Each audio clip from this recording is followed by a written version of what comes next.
off, I'm going to have you guys go through the row and tell me a little bit about yourself and why you're here this week. I'll start with you.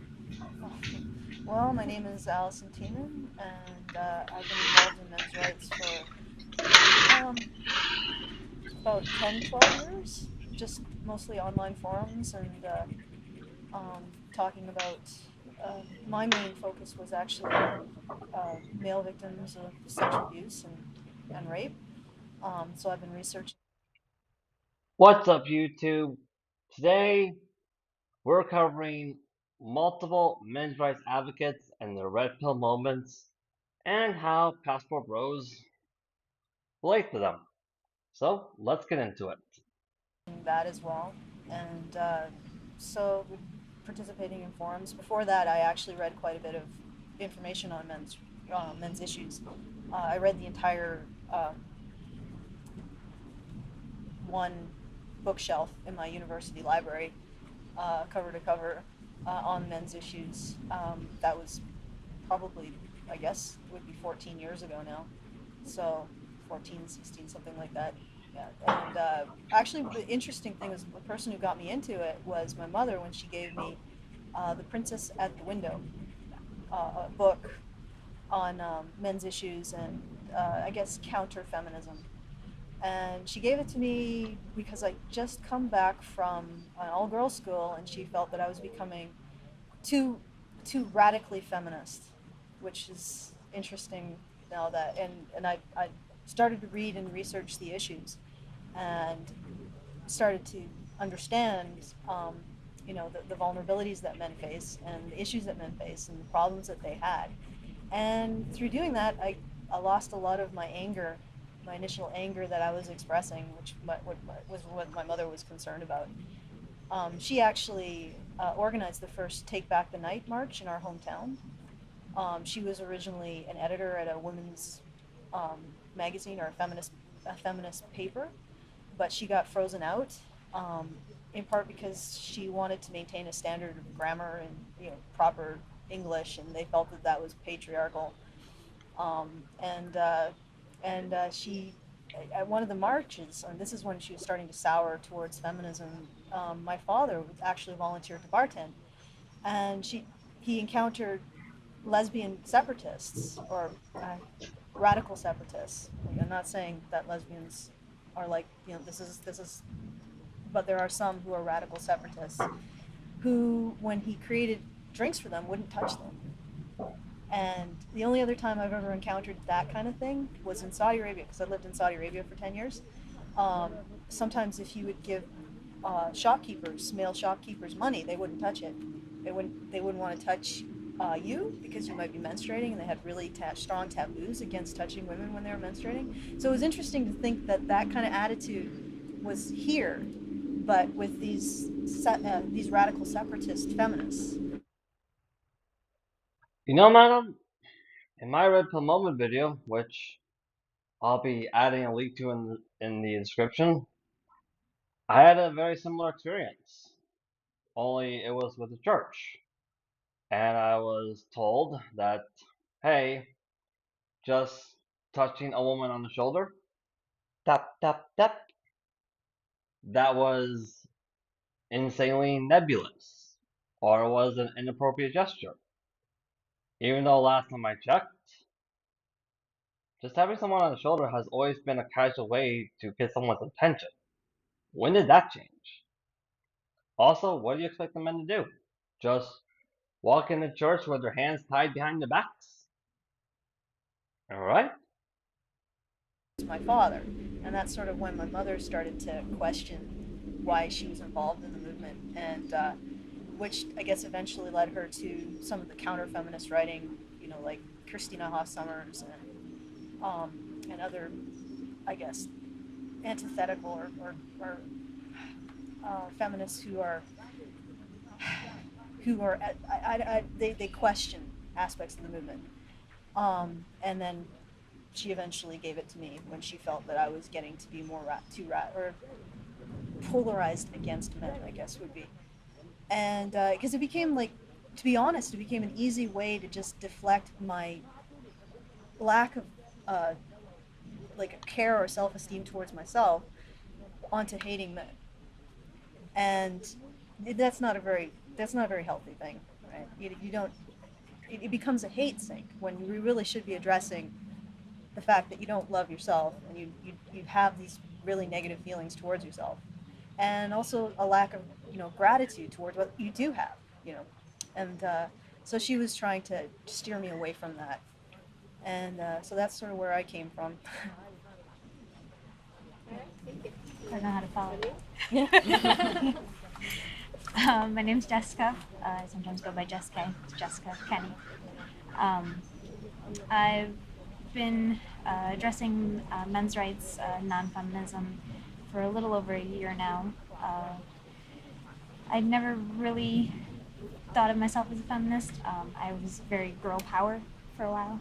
I'm a girl, I can do that. And then I just felt like, it was probably a stereotype of feminism. I thought, they're just whining about being equal. Why don't they just go out and do things and show that they're equal? Why do you need to, all these complaints and protests and theories? Just go show that you're equal. And I lose what pinpointed it. But I know that there was a moment where I started kind of looking around online to try and kind of just figure out where my brain was at the time and like how I felt. And I kind of started looking into some non-feminist things, and found some people on YouTube. The first was Christy O'Misty, had some kind of non-feminist things, and the more I watched, I started to kind of identify with the things that she was talking about. And her videos led to Girl Rights What, Karen Strong. And of course I was working overnights at the time, so I watched every single one of her videos. And then just kind of started looking into talking to some more people, started networking, met up with a lot of people on Facebook. Madam, what you are describing is what I would call the pre-red pill moment. For those of you guys who don't know, a red pill moment is not something that accumulates overnight. Like, you don't go through that big of a mental change overnight. Well, not usually. There are stages in it. What she's describing is a stage where you start actively questioning a lot of the things that the feminist movement has been teaching you. And you start seeking out answers for those questions. And once you get those answers, shortly after, majority of the time, that's when your red pill moment happened. When the truth basically just sets you free.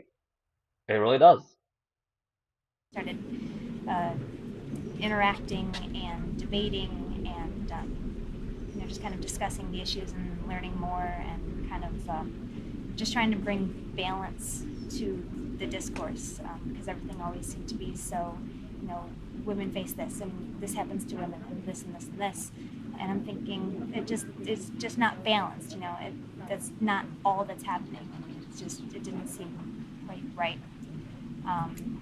I joined a couple Facebook pages. A friend of mine, Denise, started one as a counter to, there's the I Need Feminism Because project that went around, and people hold up little whiteboards and their reason for needing feminism. So she wanted to do an opposite to that. So we started the I Don't Need Feminism Because, and had a bunch of people holding up signs, their reasons for being non-feminist. And that page has kind of grown, and that's been my main focus before I joined the Honey Badgers. So doing that, and that's been to, I think we just got over 5,000 fans, so that's kind of cool. And then joining up with the Honey Badgers and focusing on issues that men are facing. And my biggest catalyst, though, was my son. I always felt like there was, like I said, just not balance. I always heard about how women are facing this and women are facing that, and I saw so many women that were treating men badly. And I'm thinking, well, why doesn't that get talked about? Why isn't that in the conversation? And then a little over 2 years ago, I had a son, and I just started thinking about, what kind of future is out there for him? What kind of opportunities does he have, and what kind of risks are there for him? And so that really kind of pushed me into looking more into not just non-feminist anti-feminism, but also men's rights. So he's my guy. Oh gosh. I'm Rachel Edwards, bit of a blogger. I got involved with men's rights. It's kind of a involved process. I often try and find a specific point, but I really find that oftentimes all of it was just sort of moving towards the same direction.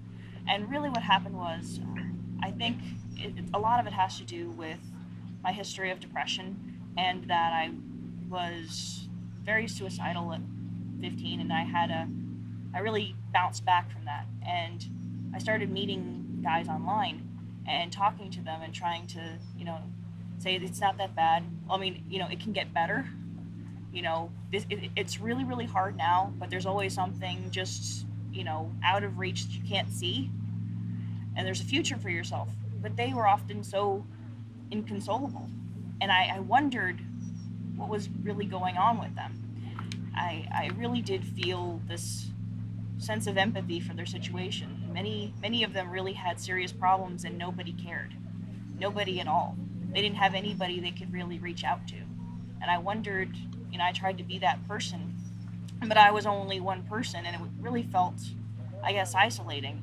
And what was even worse is that sometimes I felt that it conflicted with my beliefs at the time, because I considered myself a feminist, and they said, well, women are the primary victims. They're the ones who suffer the most. But I knew, even from going through groups and therapy, that wasn't the case, that men were victims of sexual assault and things like that. I didn't know to what extent, though. So I just, over the years, I started coming across things, and I guess I started noticing that I really didn't have anything in common with modern day feminism at all, because they were completely different from what the values that I had for myself, which was being self-reliant and, really trying to be equal. And my idea of equality is, not using a man for the things that he can give you, engaging with him as a person, as your equal. And I wondered why nobody else was signing up for these things, why no one else was getting on board. And then I remember talking with these women, and I suggested these things. I said, this isn't just a victim party for women. Men really do suffer too, and nobody's really addressing that. And I got such a backlash. I eventually found my way to videos of Karen Strawn, and then I started watching more videos. And then I started watching Honey Badger Radio, and eventually I signed on what I thought was just going to be some stuff on the side, and then I just got really involved. And I think it really comes from a desire to help men, and really to improve the way that we engage between the sexes, the way we talk to each other, the way we relationships. They're very important, and I really feel that they're deteriorating, and it should never happen in the first place. But that's sort of a short summary. Crystal? Well, I was a feminist for most of my life, up until a little less than a year ago, when I created a page, Loving and Celebrating Men, after just finally getting frustrated of seeing a lot of online attacks on men's bodies, like making fun of their bodies, and I just got really sick of it. And I was like, you know what, I'm just gonna create a space where I can support men. So I started to, look up stuff about loving and celebrating men, like just try and Google things online, and nothing came up directly towards doing that for men. Every article was how men can do that for women. And I was like, oh, this is interesting. And through more research, I came across AVFM.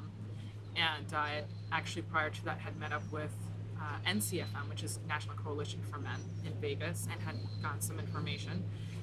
So I started to just read more, and I also watched Karen Strawn. And I started to listen to Honey Badger Radio. And I just really got, and I was like, wow, this is incredible. And I was ready to step away from feminism. I had actually thought about it in my 20s, and I was like, you know what, this is just so much man-hating here. I can't do it anymore. And another feminist was like, no, but we're not all like that. And I was like, oh, okay. So I kind of adopted the, no, I'm not like that, mantra, but it just wasn't holding anymore. So I let go of feminism, and I started to research the Human Rights Campaign. But even there, as far as domestic violence, there was no section for men. So I was like, okay, well, that's that's not valid. So I started to look into more of the men's human rights movement. I was like, yeah, this is right. This is where men are going to finally get the support they need. And I also received a lot of backlash, which I was really shocked. These were some women that I've known for years, who, when I said, I was like, yeah, I'm a men's human rights activist now, and they just lost it. One of them was like, well, we're not equally represented in Congress. And I'm like, well, what do you mean? Because if you're talking about our bodies, how do you know that men, there's lots of men who are standing up for women's rights. You're dismissing them by saying we're not equally represented in Congress because we don't have, a certain amount of genitalia there that matches ours. And I'm like, that's not how you measure people. And I'm like, and how do you know the women that you're going to just pull in just because they're women are going to vote for stuff that supports you? How do you know that? Because we both have the same, anatomy. I was like, that doesn't make sense. And I'm like, actually, that's pretty sexist. And she's like, oh, well, you're a misogynist. And that was my first time being called a misogynist. And I was like, what? Facts make me a misogynist? How did that happen? But that was the first time I felt, I was like, God, I felt my throat, like my voice constrict in my throat. And I'm like, God, is this what guys feel like all the time when they're trying to say, hey, these are actually the facts? So, yeah, I just got really motivated and supporting men's human rights. I mean, to me, it's men are human. I don't know how the conversation turned in. To these two ladies, yep, same experience when I became a passport bro. Really, was. Like, for example, during COVID, there were these two friends of mine who are now a professional missionary couple. They literally get paid to do missionary work overseas where they teach the Bible overseas. They became a couple and eventually got married because I gave them both a place of sanctuary to stay during the COVID pandemic. I did. They literally got to spend the COVID pandemic at a resort-based gated community. Yeah. And when I showed them my Red Pill Moment video and told them I'm decided to become a passport bro, I got such an enormously huge backlash as well. Like, the best way I could describe it was they had an overnight personality swap. Like they just did. Like the stuff that they would be very dedicated to the Bible before, the verses in the Bible, they went back on without hesitation. And I was kind of horrified about that. And also worried for them too. Because, correct me if I'm wrong, but last time I checked, in order to get a paid position at a church, it doesn't really matter what religion it is. In order to get a paid position, not a volunteer position, you have to be all in that religion. Like, it's either you are in or you're out. There's no in between. There's no wiggle room in that. So when I saw that, I watched in horror, and I was actually very much scared for them. Like I was. Whew. Let's get back into it. Pushing men out of the human rights conversation. And there's a lot of misconceptions being spread about men's human rights activists. Men's human rights activists, that we don't care about women's rights. That's not the case at all. No one's dismissing women as human beings. We're also adding that men are also human beings, So, I have the Loving and Celebrating Men page, and then I got to join the Honey Badgers, and that's been really awesome. And I also created a page to Return to Femininity, because I do believe that in order that we can create a healthy type of sisterhood with women as well, that we can all feel safe with each other and feel good together, because feminism doesn't promote that at all. I don't see how it supports women when it says you need to live in fear. You need to do what feminism says, otherwise you're not a proper woman and you're a misogynist, So it's a full circle. It's every human, and as for egalitarianism, if we're supposed to be moving towards that, then we have to actually listen to the voice of men, to the suffering of men. Because to look throughout history and say that only women have suffered makes no sense. It's not true. It's not a reality. We all suffered as humans. And actually, when I watched Warren Farrell's interview, he says, he points out how we lived in survival systems. You know, we all lived in survival systems that were horrible for everybody. You know, and how can we move forward from that together? And that's the point. You know, yeah, it's really it's heartbreaking to see when men step up and say this is what we need, for them to be met with, we don't care, shut up. You know, and that's it's not right, and you just don't treat people that way. So I'm Not only do I agree that it's not right, madam, but there's also is a great deal amount of long-term damage that is caused by doing that. For you see, one of those long-term damages that I'm describing is that there comes a time in a lot of families' lives where you are now creating your own family, you have kids now, and you want your kids to have access, immediate access to a funny uncle. But apparently, this guy who lives out of state, who is most likely planning on moving to another country, becoming a passport bro, he's kind of it. He is. But that's just not, well, he'll still be a funny uncle, but the kids won't have immediate access to him. And the reason why is because the majority of the issues he dealt with women because of the feminist movement, the majority of that stuff took place in his home state, like it did. It never got appropriately addressed. Like it just never did. And that's when, and because of that, for a lot of passport bros, myself included, the idea of spending Christmas alone sounds, for a lot of times, would start to sound like heaven in comparison to spending it with people who are not going to listen to you. And correct me if I'm wrong, but last time I checked, for a lot of passport bros, that pain is the motivator that convinces them to finally just bite the bullet, take a leap of faith, and get away from overseas, or eventually move overseas with remote American income, and just leave. Yeah, that's literally what happens a lot of times. be here because you know, it's exciting to see the conference begin this conversation. Well, not begin, but propel this conversation. You know, so Yeah. I was going to say something. I'm sorry for. no, it's okay. I think part of the problem with feminism is that if you do not acknowledge the dark feminine, you really can't create a healthy sisterhood. Right. No. Right. Because you just perpetuate the same behaviors over and over again. Exactly. You have to be able to shine light on it, you know, Yeah. and sterilize the kind of things that women do to each other. Yeah. The kind of backstabbing, the kind of subterfuge, And they and never talk Right. about it. They don't acknowledge it. You Yeah. know, just how cutting and hateful they can be yeah, Right. to each Mhm. other. Just to each other, not even just to men. yeah, Right. To each other, and they don't ever really acknowledge that happens. Even among I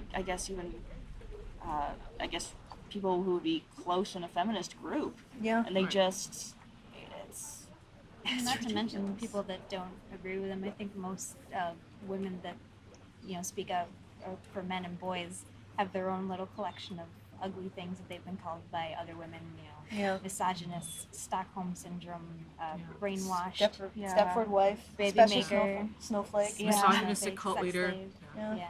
You, In it yeah, for you the took- you said in it that for the one, money, in it with for the fame. Oh, like, misogynist cupcake. Yeah, misogynist like cupcake. we get money, and well, I guess Oh, and we are getting some fame Yeah. here, Our- but our we don't harem really of get men. money. Apparently, No, we we gain a don't. harem of men because we're men's rights activists. Yeah, he's right over I there. was gonna say, I think my husband. You also get called pick me, get accused of being a Trump supporter. I mean, when I became a basketball girl, that was the first time I got accused of that. And let's see, oh, you're doing this only because there's a man in your life who's being possessive and controlling, etc., etc. I've been told I'm doing this to get male attention, and I'm like, oh my gosh. Oh no. No, Yeah. no. I have all the male attention I need at home from my husband and my son. I have a good boyfriend. I mean, most of us are actually in a a committed relationship. We're not really in this to get like a harem of men or for money. We don't really get paid to do this. Well, I mean, it's not bad to get paid to do advocacy for men and boys, because ultimately it's not going to go anywhere until people are paid for it, right? They can't go up against the kind of structures that feminists have put in place if they don't have the resources, and if they don't get paid, then they won't have the resources. But so that's not the problem, but it's like the reality is that this is not flattering to men to talk about men's vulnerabilities. No. To talk about the ways that they are not strong, and that they are, well, weak, and to be honest about it. It's not flattering, and it doesn't really, espousing these ideas doesn't really create male attention. I mean, there are guys in the men's rights movement who say, yeah, you're right, but it's not flattering. It's not a flattering lie. And I know it seems like there's a lot of guys who really like the flattering lie of feminism. It's a very flattering, you're omnipotent because you're a man. You have nothing to worry about. You're incredibly strong. You're so powerful and connected. I mean, every single bit of that is flattery. And it's empty, and it's hiding the truth. And the honest truth is that men do have a lot of vulnerabilities that need to be addressed by society. Yeah. And so we're not flattering, so I actually think that probably we get more male attention by being feminists and saying this and promoting this sort of male power fantasy of patriarchy theory. And look at Anita Sarkeesian. She's got tons and tons of attention and money. All of the feminists really get tons and tons of attention and money, and it's because they're playing to the existing traditional narrative of a damsel in distress who needs to be saved by the white knight charging in. And the white knight charging in is all of the feminist men who get to think of themselves as being these powerful warriors for truth and justice, saving the delicate, fragile glass. If you drop her, she'll shatter into a million pieces, little damsel. And that's really the whole feminist mythology, right in a nutshell. And I know that a lot of feminists will come back and say, no, that's not what we're saying. That's not what we're saying. But then I challenge them. I'll wait for the. Yeah, hold on. But what was I saying? I was saying. Well, I was going to say that I find it amazing how narrative feminists. Obviously, their prime thing is opposing misogyny, and I mean that's a completely valid thing to do. But I found so much misogyny in feminism. I mean, like that idea right there, where they start off saying women are powerful, women are strong, they can do this, they can do anything that a man can do. Great, and yet they're doing so much to protect women. Like they're these, like you were saying, delicate little flowers that they go into the workplace and God forbid somebody says the wrong word and their whole day is just shot. Life. And they've fallen into a deep depression, and that's not an empowering image of women at all, and it's completely contradictory. Yeah, well, I remember reading from the Good Men Project, which is essentially a feminist publication. The writer, I cannot for the life of me remember his name, I apologize, but he wrote, he was the one who wrote about teaching boys that they're rapists, or not to rape as feminists, like that whole thing. The male feminist article? No, well, all boys are rapists? that they needed to be taught not to rape, that you needed to teach boys not to rape. Okay. And she was saying, like, is there a word for saying don't rape anyone, asshole? And he's talking to like his boy, his son. That's awful. And Hateful. of course he just said, well, we can't say that, so we just say soften boys. But then he goes into this spiel where he says, well, no matter how strong a woman you make your daughters, she's still a fragile vessel who could shatter into a million unfixable pieces at the brutish actions of any man. And it's like, It's ridiculous. yeah, my father never taught me that. No. You know, it's like strap it back on and keep going. You know, Yeah. it's like, and I can't imagine how that is empowering to think that things can shatter you, because it really, strength is about dealing with life as it is, not expecting other. Well, madam, I can now tell you that is not empowering in the slightest. In fact, I think teaching women to go about that kind of lifestyle is honestly worse than being raped itself. Like it is. Because if you go to a hospital, you'll learn that medically speaking, depending on how severe your case is, woman can in fact recover from being raped. Like her life is salvageable. Like it really is. But what you described, madam, of what that teach women to go into that kind of lifestyle, to be just afraid of men all the time, the damage to the woman's life there is permanent.